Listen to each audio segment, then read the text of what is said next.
In John 21, there is a mysterious thing where Jesus makes an intriguing statement about the length of John's life.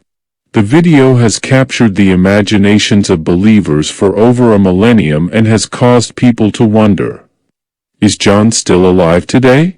According to John 21:22, if I want him, John, to remain alive until I return, what is that to you? You must follow me.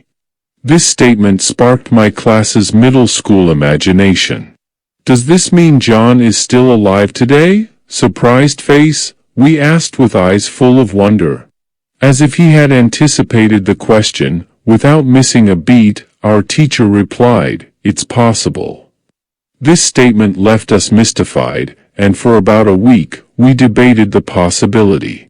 However, my friend group eventually determined that our teacher, a known prankster, was probably messing with us.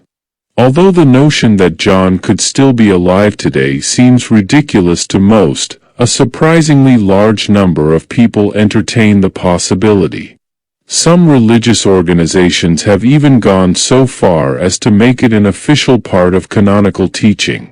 The historical death of John. John, the Apostle, was born sometime around 6 CE. He became one of Jesus's closest disciples and a very influential early church leader. Later in life, he wrote the Gospel of John, mentored Polycarp, who became the Bishop of Smyrna, and wrote everyone's favorite piece of apocalyptic literature, Revelation. According to church tradition, John died from old age sometime between 98 and 100 CE. John 21 verse 22. Is John still alive today? This whole business of people thinking John may still be walking the earth today can all be traced back to Jesus' conversation with Peter in John 21 verses 19 to 23. Contextually, Jesus has just returned from the dead, sorry about the spoilers, and is wrapping up a nice but tense breakfast with his disciples.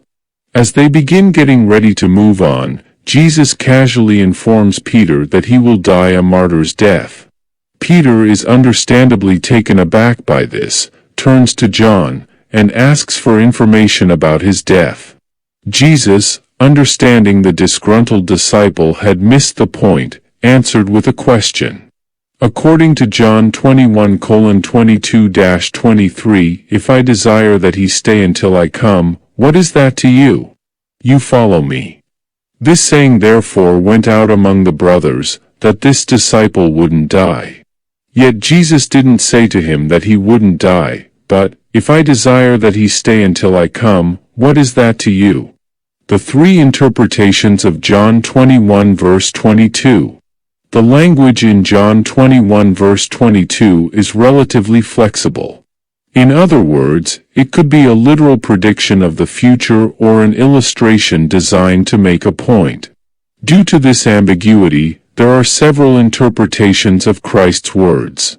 1. The hyperbolic perspective. The first view argues that John 21 is more hyperbolic than literal.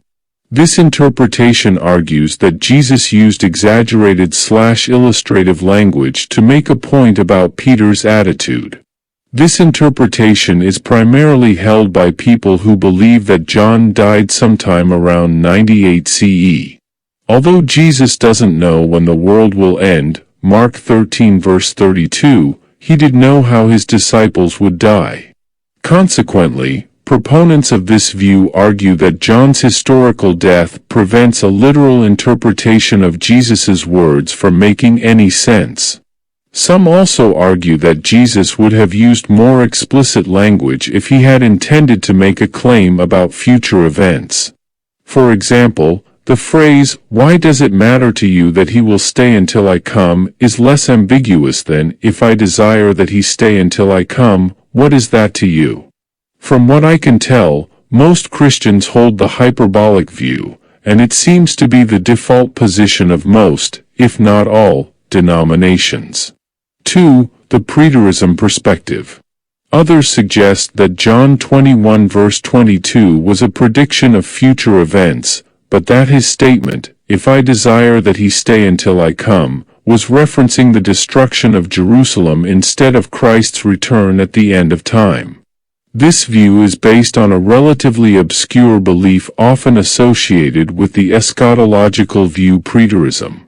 In Luke 21 verses 20 to 28, Jesus predicts the temple's destruction and then says, "At that time they will see the Son of Man coming in a cloud with power and great glory."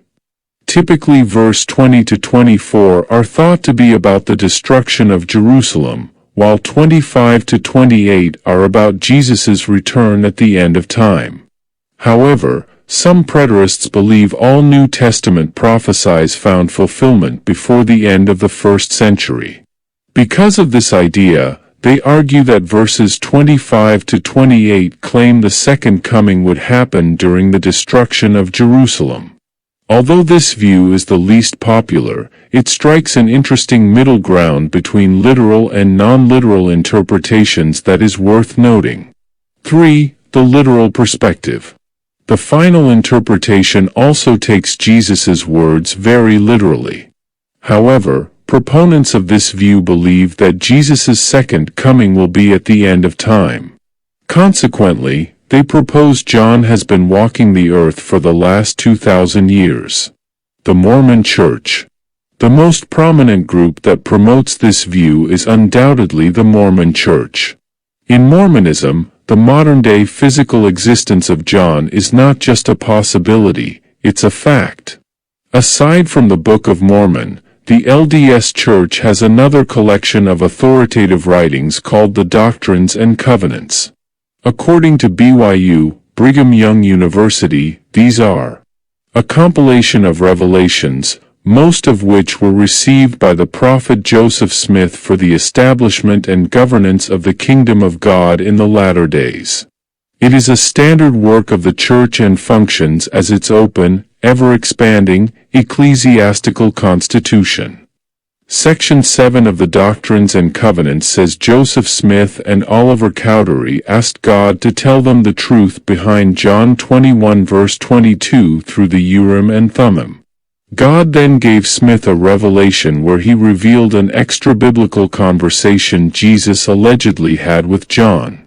The revelation is a translated version of the record made on parchment by John and hidden up by himself.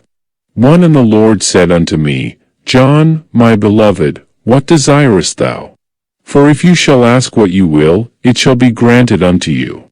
2 And I said unto him, Lord, give unto me power over death, that I may live and bring souls unto thee. 3 And the Lord said unto me, Verily, verily, I say unto thee, because thou desirest this thou shalt tarry until I come in my glory, and shalt prophesy before nations, kindreds, tongues and people. Christianity. As strange as it might sound, the belief that John never died has been floating around the pews since the founding of Christianity. John tells us that Jesus' conversation with Peter sparked rumors and debates among the believers. However, be that as it may, in Christianity, this rumor never evolved beyond friendly speculation. Today there are no major denominations that claim the Apostle John still lives today. And as far as I can tell, there never have been. Yet, like my middle school friend group, many people are intrigued by the possibility. Consequently, if you ask around the pews, you are bound to run into people like my middle school Bible teacher, who will neither confirm nor deny the current existence of John the Apostle. A comparative analysis, John 21 verse 22 and Revelation 10 verse 11.